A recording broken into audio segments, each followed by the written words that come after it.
Hello everyone. सबसे पहले बात करते हैं कि अल्कोहल से गवर्नमेंट कितना कमाती है और कैसे कमाती है। कोई भी कस्टमर लिकर शॉप से जब भी अल्कोहल ख़रीदता है तो उसे उसके ऊपर लगे टैक्स भी देने होते हैं, जो उस अल्कोहल के प्राइस पर पहले से ही ऐड कर दिए जाते हैं। ये सभी टैक्स स्टेट गवर्नमेंट लगाती है, जिनसे उन्हें मोटी कमाई होती है। भारत में कुल 28 राज्य हैं और 8 यूनियन टेरिटरीज़ हैं। इन राज्यों में से बिहार, गुजरात, लक्षद्वीप, मणिपुर, मिजोरम और नागालैंड में अल्कोहल बैन है। बाकी बचे राज्यों के लोग हर साल करीब 600 लीटर अल्कोहल पी जाते हैं।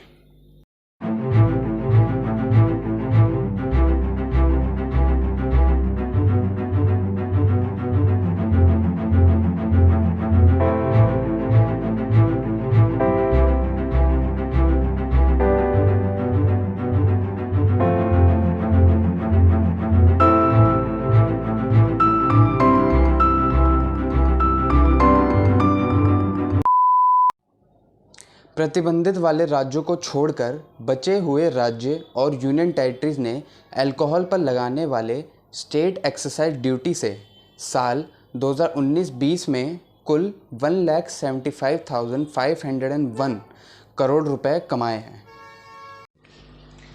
रिज़र्व बैंक की एक रिपोर्ट के हिसाब से साल 2018-19 में इन राज्यों की एक्साइज टैक्स से कुल कमाई 1,50,657 करोड़ रुपए हुई थी। रिपोर्ट से ये भी पता चलता है कि राज्य अपनी कुल आमदनी का 10 से 15% हिस्सा अल्कोहल पर लगे टैक्स से ही कमा पाती है। देश में सबसे बड़ा टैक्स जीएसटी है, मगर अल्कोहल पर जीएसटी लागू नहीं किया जाता। लिहाजा राज्य सरकारें अपने अपने हिसाब से अल्कोहल पर टैक्स लगाती है। इसके अलावा कुछ ऐसे भी राज्य हैं जिन्होंने अल्कोहल पर वैल्यू एडिड टैक्स यानी कि वैट लगा रखा है, जैसे कि तमिलनाडु। राज्यों की सबसे ज़्यादा आमदनी जीएसटी से ही होती है।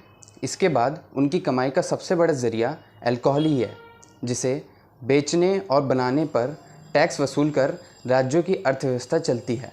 और ये मैं नहीं कह रहा, रिज़र्व बैंक की एक report state finance a study of budgets of 2019-20 कहती है। यही वजह है कि राज्य सरकार अल्कोहल को जीएसटी के दायरे से बाहर रखना चाहती है, क्योंकि अगर एक बार अल्कोहल जीएसटी के दायरे में आ गई तो फिर उनमें केंद्र सरकार का भी हिस्सा हो जाएगा और फिर राज्यों की कमाई घट जाएगी। अब मैंने ये सब बातें अच्छी तो आपको बता दी, लेकिन अल्कोहल की दुनिया का कड़वा सच अब मैं बताऊंगा आपको। अपने देश में एक साल में करीबन 1 लाख लोग मरते हैं ड्रिंक एंड ड्राइव के केस में। 30,000 लोग कैंसर से मरते हैं due to use of alcohol. Liver cirrhosis सबसे बड़ा हेल्थ प्रॉब्लम है ड्यू टू अल्कोहल, जिसे हर साल 1.4 लाख लोगों की डेथ होती है।